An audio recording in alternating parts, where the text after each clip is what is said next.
Pilpres 2024 diulang. Jokowi salah tentang kita, bahwa dia meremehkan kita, bahwa dia menganggap kita tidak bisa berbaris. Ketika kita berkerumun sebesar apapun jumlahnya, berkumpul di satu stadion ratusan ribu, kalau keluarnya sebagai kerumunan, hasilnya itu bisa jadi kekalahan. Tetapi sedikit orang, ketika dia bersiap dengan barisan, saya kira itu lebih menakutkan buat orang seperti Jokowi. Pansus DPR tentang Pilpres 2024 ini penting untuk kita gemakan, kita jadikan usulan publik yang luas. Hasilnya seperti apa ya nanti akan terproses sendiri. Jadi kalau semua orang di Indonesia sudah berbicara tentang pansus dan lain-lain, itu sumbangan yang berarti dari setiap orang. Teman-teman anak muda yang punya TikTok ngomong soal pansus. Pukul 15:04 tadi saya teleponan sama Pak SP. Dan insya Allah jawabannya adalah firm, tidak pindah.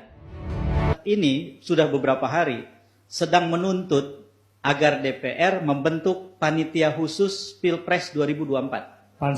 Pansus. Ini bukan hanya hak angket loh. Saya ceritakan bedanya ya. Apa bedanya? Hak angket adalah satu hak yang dimiliki DPR untuk mempertanyakan kepada eksekutif dipimpin oleh presiden tentang sesuatu yang sangat penting. Maka akan terjadilah perjumpaan di antara legislatif DPR dengan eksekutif. Jadi presiden dengan aparaturnya, DPR sebagai lembaga DPR. Lalu kemudian terjadilah tanya jawab. Sejumlah pertanyaan harus direspon seperti permohonan pertanggungjawaban. Kalau pansus, panitianya dibentuk, dikasih waktu tertentu yang spesifik. Misalnya katakanlah 20 hari. Dari tanggal 25 Februari sampai dengan tanggal 17 Maret. Wih, udah ngasih tanggal nih. Saya udah ngasih tanggal nih, supaya konkret karena waktu kan terus berjalan nih. 25 Februari sampai dengan 17 Maret, itu 20 hari tuh. Kenapa 17 Maret? Karena penetapan hasil pemilu itu 30 Maret menurut jadwal KPU. Jangan sampai lewat itu.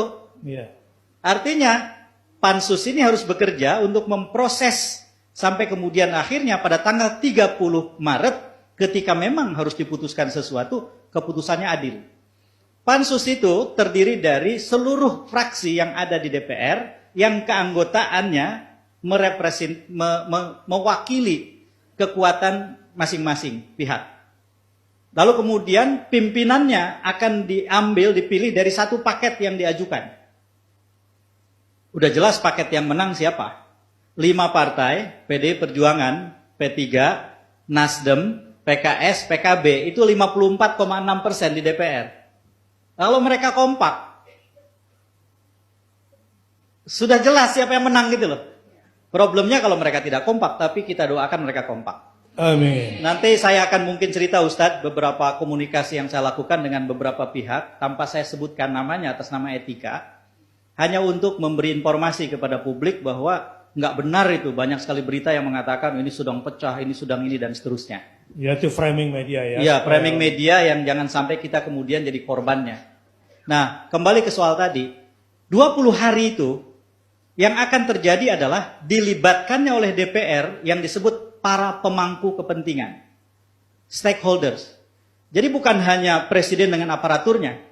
Ya tentu saja presiden dan aparaturnya akan dilibatkan, dipanggil. Akan dipanggil Kapolri untuk menjelaskan dari pertanyaan-pertanyaan anggota pansus. Apakah benar peristiwa ini terjadi? Apakah benar ini terjadi? Apakah benar ini terjadi? Kenapa kepolisian membiarkan ini terjadi? Kenapa mobilisasi aparatur ini terjadi sampai setingkat ini? Kapolri yang harus menjawab. Kepala desa juga bisa dipanggil? Ya, ke Pak Mendagri. Mendagri dipanggil untuk menjelaskan banyak sekali hal. Panglima TNI dipanggil. Sutradara dan 4 orang ahli hukum tata negara yang membuat film Dirty Thoughts bisa dipanggil. 5 orang ahli hukum tata negara bisa dipanggil, termasuk Bang Yusril misalnya ada di situ. Tapi kan ada Profesor Denny Indrayana, ada Profesor Jenderal Arifin Muhtar dan lain-lain. Jadi dipanggil itu. Gerakan-gerakan civil society yang berkait dengan pemilu, pelaporan kecurangan pemilu, kejahatan pemilu bisa dipanggil. Dan apa asiknya? Pimpinan pansus bisa mengatakan bahwa kegiatan panitia khusus ini terbuka untuk publik. Bayangkan 20 hari siaran langsung. Semua kebokrokan itu akan mengapung di atas permukaan. Kalah tuh drakor tuh ya. Pada ibu-ibu. Dan kalau kemudian ini dilakukan Ustadz, kalau ini kemudian dilakukan, satu hal yang menurut saya jelas adalah kita membuat kanal atau saluran untuk orang-orang yang marah. Sehingga kemarahan itu tidak tumpah di jalanan. Sehingga kemarahan itu tidak menjadi kegiatan pengerusakan. Sehingga kemarahan itu kemudian berproses menjadi perlawanan, itu yang penting. Kesalahan kita sebagai warga negara atau sebagai umat seringkali adalah lebih senang marah, tidak suka melawan. Kalau marah itu jangka pendek. Marah itu nggak punya agenda. Orang marah nggak bisa ditanya, apa agendamu? Nggak ada. Bakbuk, dia pukul kita. Dan orang marah bisa diselesaikan dengan hadiah permukaan yang sesaat. Iya. Anak kecil marah, kita kasih permen selesai. Iya. Orang marah dikasih duit selesai. Tetapi orang melawan nggak bisa. Nah, jadi kemarahan orang dikanalisasi menjadi perlawanan. Lalu kemudian potensi pengerusakan dan konflik kita perkecil. Kita kasih saluran. Akhirnya konflik itu jadi ekspresi cinta orang pada tanah airnya. Ini menurut saya lebih bermartabat buat bangsa ini. Bayangkan kalau pansus itu kemudian dibentuk, segera bekerja, kita akan menjadi bagian dari sejarah yang sangat penting. Tidak boleh ada presiden sehebat apapun dia menurut pendukungnya, setinggi apapun tingkat kepuasan orang sama dia katanya, tidak boleh dia dibiarkan melakukan banyak pengerusakan terhadap bangsa ini tanpa kita buka semua itu, sehingga semua presiden setelahnya tidak boleh lagi melakukan kesalahan yang serupa. Kita tidak punya dendam. Sekarang saya tanya, siapa yang punya dendam sama Jokowi? Oh ada. Oh masih. Ustadz, target. Saya nggak ikutan ya. Ini target. Pak Kiai Deden nggak dendam. Target dari pertemuan kita, forum kita malam ini adalah kita olah rasa dendam itu, kita timbun dengan rasa cinta tanah air, dan ekspresinya adalah perlawanan yang tidak berhenti untuk Jokowi. Mantap. Saya mau tanya, marah apa lawan? Lawan atau marah? Mau marah terus atau melawan? Cakep. Nah, tetapi begini, seringkali orang melawan itu kalah.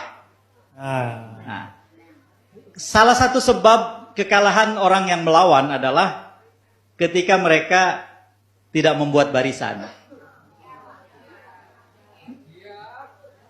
Jadi yang terpenting buat kita adalah mari saling hormat pada posisi dan peran masing-masing. Dalam proses kerja perlawanan besar ini tidak ada superhero. Tidak ada pahlawan besar yang jasanya begitu besar, dia ada paling depan, tidak ada. Semua orang punya sumbangannya masing-masing, bahkan setiap orang yang berdoa di rumahnya dengan senyap. Jadi, rasa hormat di antara satu dengan yang lain, menurut saya itulah yang akan membuat semua orang gampang untuk berbaris. Saya ambilkan contoh. 5 partai yang kita harapkan itu kan bukan partai yang punya sejarah bermesraan begitu rupa kan? Iya kan? Kita kan tidak pernah membayangkan di masa-masa sebelum ini Bu Mega sama Ustadz Salim misalnya bertemu dalam pertemuan yang di dalamnya hanya ada senyum dan tidak ada ketegangan kan? Itu realitas politik. Tetapi ketika kemudian setiap kita bersepakat bahwa cinta kita pada tanah air dan keinginan kita untuk membersihkan sejarah pemilu 2024 menenggelamkan semua yang lain, kenapa tidak pimpinan 4 partai yang lain bertemu di rumah Bu Mega gitu? Bu Mega paling sepuh. Bu Mega yang paling duluan melawan loh. Kita hormati, dan seorang ibu. Jadi kalau dikasih jatah Bu Mega itu jatahnya 3. Ketua umum partai yang lain 1 kan. Ibu, bapak kan begitu. Tanya aja sama Ustadz sama Kiai. Betul.